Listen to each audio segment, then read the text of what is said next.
was about 7 years old. I used to share a room with my 14-year-old sister, who we'll call Tiffany.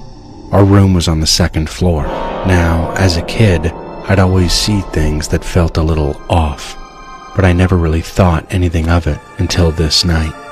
I was asleep on the top bunk. Tiffany was on the bottom. In the middle of the night, I woke up for no reason. I glanced around the room, then looked at the clock. It read 3 a.m. My bed faced a window, and because of the balcony light outside, the curtain was just see-through enough to make out shapes. I was just about to drift back to sleep when I looked over, and I saw it. A small, childlike hand pressed against the window, just resting there behind the curtain. I was petrified. I went to a Christian school, so the first thing I did was hide under my blanket and start praying. I prayed so hard I couldn't even think straight. The next morning, my eyes immediately went to the curtain, but there was no sign of a hand. But here's the thing, we were on the top floor. It was impossible for anyone to be standing outside our window. I never told anyone about what I saw. I was 7, and I knew no one would believe me. That night, I hesitated, but I went to bed anyway.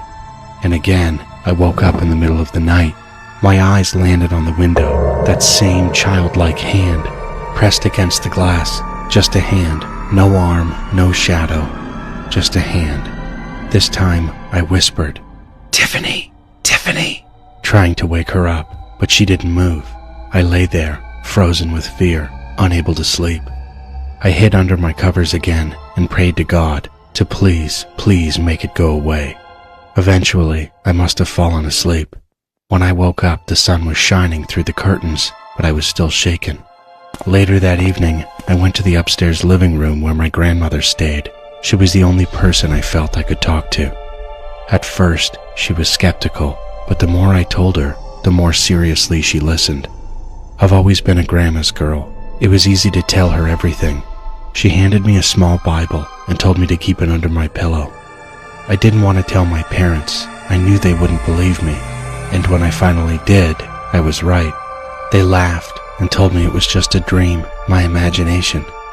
That night, I fell asleep with the Bible still under my pillow, and for the first time, I slept peacefully. No hand, no waking up.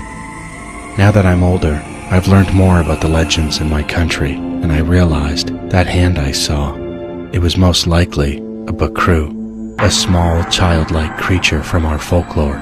It has all the same characteristics of a child, but isn't. And if you think that was the end of my experience with the paranormal, think again. This was just the beginning.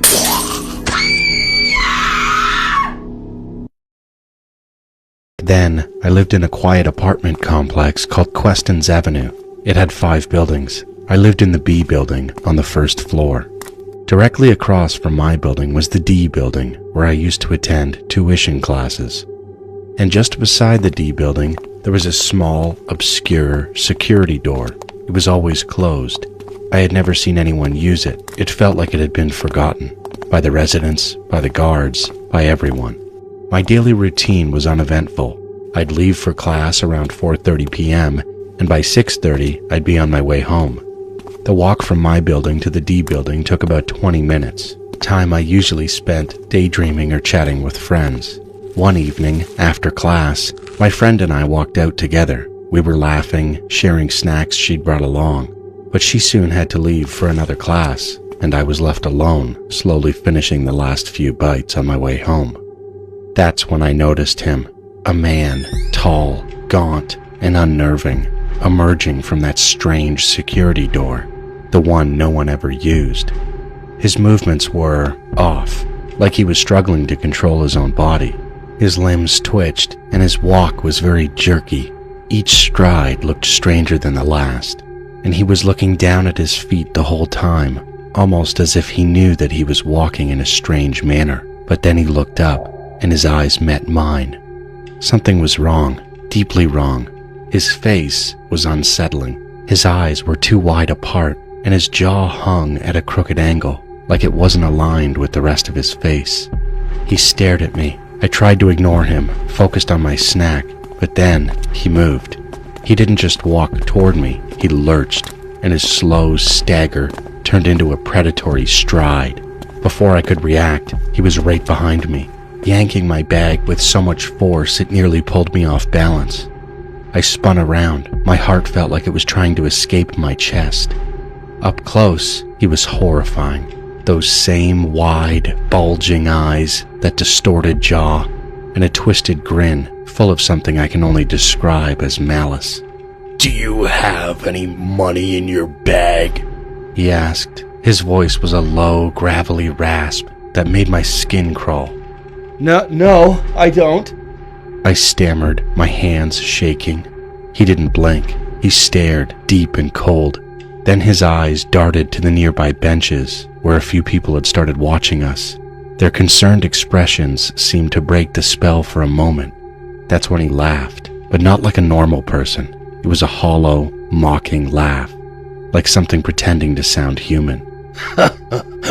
"Why are you so scared?"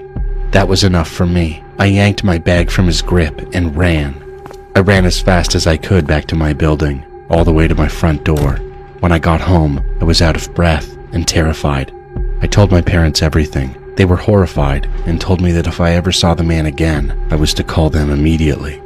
They wouldn't hesitate to report him, but I never saw him again. A few days later, one of my friends said she saw the same man I described. She thought he might have been drunk, considering there were a few liquor shops nearby. She said that after I left, his face turned pale, and he stumbled back to that same security door, the one he came out of, and then vanished.